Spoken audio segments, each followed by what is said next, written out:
Reliance industries limited के shares ने अपने इन्वेस्टर्स को पास्ट में काफी ज्यादा अट्रैक्टिव रिटर्न दिए हैं। अगर आप लोगों ने लॉन्ग टर्म के लिए इस कंपनी के शेयर में इन्वेस्टमेंट किया था, तब जैसे कि आप स्क्रीन पर देख सकते हैं कि इस कंपनी के शेयर ने लॉन्ग टर्म में काफी अट्रैक्टिव परफॉर्मेंस दिखाई है। और अगर आप लोग फ्यूचर के लिए इन्वेस्टमेंट करना भी चाहते हैं इस कंपनी के शेयर में, तो करंटली इस कंपनी के शेयर की वैल्यूएशन अट्रैक्टिव है। और अगर आप लोग लॉन्ग टर्म के लिए इन्वेस्टमेंट करते हैं, 3 से 5 साल के टाइम पीरियड के लिए इन्वेस्टमेंट करते हैं, तब भी यहाँ पर आपको अट्रैक्टिव रिटर्न्स दिखाई देंगे। और अगर आप लोग रिलायंस इंडस्ट्रीज के शेयर्स को देखेंगे तो पिछले 1 से 2 दिनों में इस कंपनी के शेयर में अट्रैक्टिव ग्रोथ दिखाई दी है, क्योंकि रिसेंटली रिलायंस इंडस्ट्रीज लिमिटेड का Q2 का रिजल्ट आया है और यहां पर रिलायंस इंडस्ट्रीज लिमिटेड के प्रॉफिट काफी अट्रैक्टिव आए हैं। तो चलिए आज की वीडियो में जानते हैं कि रिलायंस इंडस्ट्रीज लिमिटेड के रिजल्ट कैसे आए हैं और यहां पर आपका पर्सपेक्टिव क्या होना चाहिए। रिलायंस इंडस्ट्रीज का कंसोलिडेटेड नेट प्रॉफिट 27% से इंक्रीज हो चुका है और Q2 में इस कंपनी को 17,394 करोड़ का प्रॉफिट हुआ है। रिलायंस इंडस्ट्रीज का टोटल कंसोलिडेटेड रेवेन्यू जो है वो 2.34 लाख करोड़ का नोट किया गया है। रिलायंस इंडस्ट्रीज का जो नेट प्रॉफिट है वो 21% से ग्रो कर चुका है और करंटली इस कंपनी को 2790 करोड़ का प्रॉफिट हुआ है।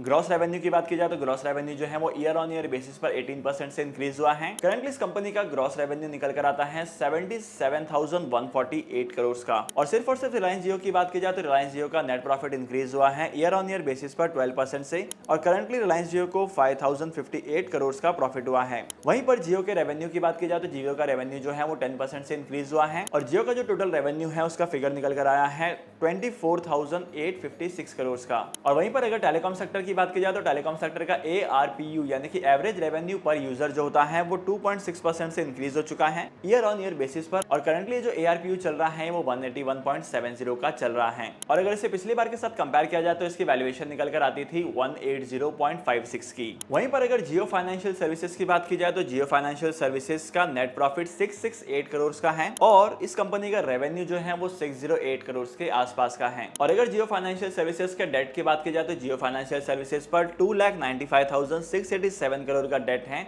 और अगर इस कंपनी के असेट्स की वैल्यूएशन निकाली जाए तो इस कंपनी के असेट्स की वैल्यूएशन है 3,18,685 करोड़ की। ये फिगर्स जून 2023 के हैं। और जैसे कि मैंने आपको बताया है कि रिलायंस इंडस्ट्रीज का कंसोलिडेटेड नेट प्रॉफिट 27% से इंक्रीज हुआ है और कंपनी को 17,394 करोड़ का प्रॉफिट हुआ है। अगर वहीं पर रिलायंस रिटेल की बात की जाए तो रिलायंस रिटेल के नेट प्रॉफिट का फिगर 21% से ग्रो कर चुका है और करंटली इस कंपनी को 2790 करोड़ का प्रॉफिट हुआ है। और जैसे कि मैंने आपको स्टार्टिंग में बताया है कि यहाँ पर कंपनी के रेवेन्यू में 18.8% की ग्रोथ दिखाई दी है ईयर ऑन ईयर बेसिस पर। इसके अलावा अगर आप लोग रिलायंस इंडस्ट्रीज लिमिटेड के असेट क्वालिटीज को देखेंगे तो रिलायंस इंडस्ट्रीज लिमिटेड की असेट क्वालिटीज इंक्रीज होते जा रही है और ओवरऑल मार्केट में जितने भी कंपनी के सेगमेंट हैं हर एक सेगमेंट में कंपनी प्रॉफिटेबल होते जा रही है। और अगर आप लोग कंपनी के ओवरऑल ग्रोथ के परसेंटेज को भी देखेंगे तो यहाँ पर आपको पता चलेगा कि कंपनी की जो ग्रोथ है वो फिनोमिनल हो रही है। पहले के कंपैरिजन में रिलायंस इंडस्ट्रीज की ग्रोथ और भी ज्यादा तेज हो चुकी है। तो डेफिनेटली अगर आप लोग लॉन्ग टर्म के लिए इस कंपनी के शेयर में इन्वेस्टमेंट करते हैं तो यहाँ पर आपको अट्रैक्टिव अमाउंट ऑफ डिविडेंड कमाने को मिलेंगे और आपके रिटर्न्स की क्वालिटी भी अट्रैक्टिव होगी, क्योंकि अगर आप लोग रिलायंस इंडस्ट्रीज लिमिटेड के शेयर में इन्वेस्टमेंट करते हैं तो आपके सामने बहुत सारी अपॉर्चुनिटीज होती हैं। लेट्स से जिस तरीके से रिलायंस इंडस्ट्रीज लिमिटेड ने करंटली अपने जियो फाइनेंशियल सर्विसेज के बिजनेस को अलग किया है, उस तरीके से सेम हो सकता है आने वाले टाइम पीरियड में। और हो सकता है कि रिलायंस इंडस्ट्रीज लिमिटेड अपने सारे के सारे बिजनेसेस को अलग करे, डिमर्ज करे और फिर मार्केट में लिस्ट करे। तो अगर ऐसा होता है तो इसकी वजह से भी आपको बहुत ज्यादा फायदा होगा।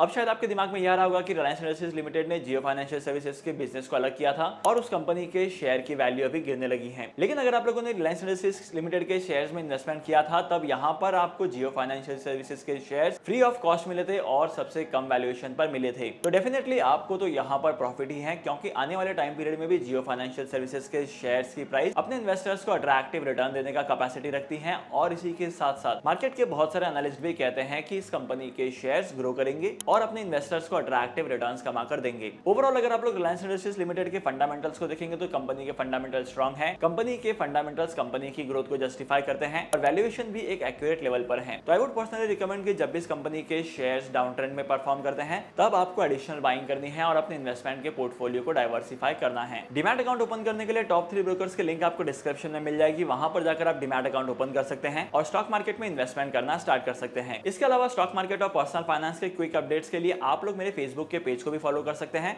और इसी के साथ साथ आप इंस्टा के पेज को भी फॉलो कर सकते हैं। यहाँ पर मैं कोई भी अपडेट जल्दी से जल्दी पोस्ट करने की कोशिश करता हूँ। सो इन पेजेस की लिंक आपको डिस्क्रिप्शन में मिल जाएगी। तो आज के इस इंपॉर्टेंट वीडियो को यहीं पर खत्म करते हैं। मैं आपको मिलूंगा अगली वीडियो में नए टॉपिक के साथ, एक इंटरेस्टिंग टॉपिक के साथ। तब तक के लिए signing off, happy investing and good bye.